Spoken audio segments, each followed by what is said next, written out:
नमस्कार, बहुत बहुत स्वागत है आपका एवन टीवी एमपीसीजी में। आइए बढ़ते हैं आज के खास खबरों की ओर। बड़े दादाजी के द्वारा 94 वर्ष पूर्व प्रज्वलित की गई धूनी माई सतत प्रज्वलित है। धूनी में हवन करने से सभी मनोकामनाएं पूर्ण होती है। श्रद्धा और भक्ति का अलौकिक दृश्य दादा दरबार में देखते ही बनता है। क्षेत्रीय सांसद ज्ञानेश्वर पाटिल ने 3 दिनों के लिए श्रद्धालुओं की बड़ी संख्या को दृष्टिगत रखते हुए स्पेशल ट्रेन चलाने की व्यवस्था की है। और अधिक जानकारी दे रहे दादा दरबार के ट्रस्टी शांतनु दीक्षित जी।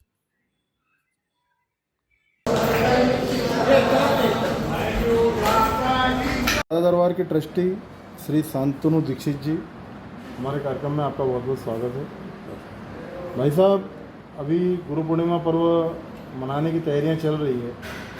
गुरु पूर्णिमा पर्व पर आप गुरु भक्तों को क्या मैसेज देना चाहेंगे?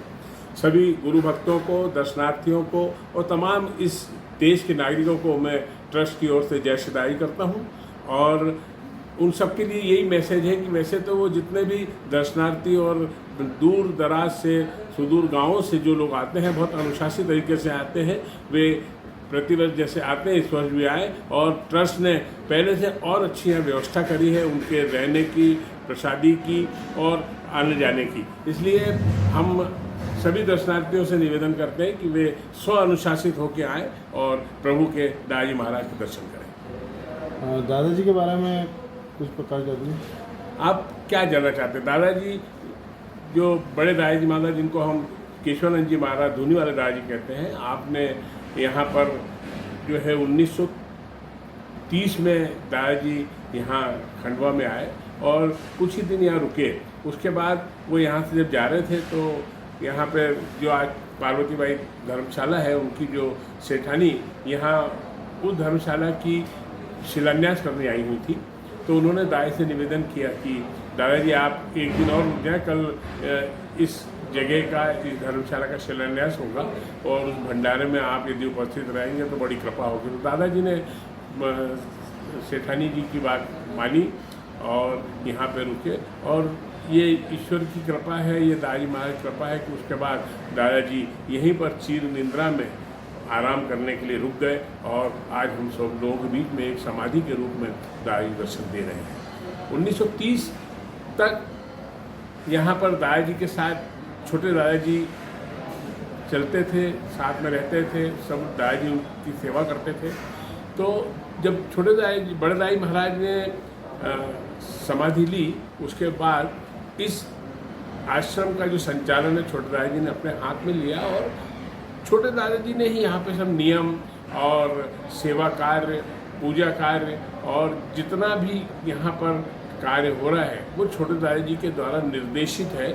जो उन्होंने 1935 में एक लकड़ी के बहुत बड़े प्लेट पर ये नियम यहाँ के खुदवा के मेन द्वार पर लगवा दिए थे। वो आज भी लगे हैं। यदि आप आते जाते उसे देखेंगे तो आपको मालूम पड़ेगा कि जो सबसे पहले आपको कहीं ऐसा नहीं दिखेगा कि जो दादाजी को नहीं मानते हैं वह मंदिर में या आश्रम में नहीं आए। सबसे पहली लाइन ये लिखी है, ये ऐसा आपको कहीं लिखा हुआ नहीं मिलेगा।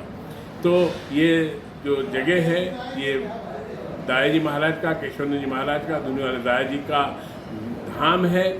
ये गुरु स्थान है तमाम दर्शनार्थियों का, भक्तों का, सेवादारियों का।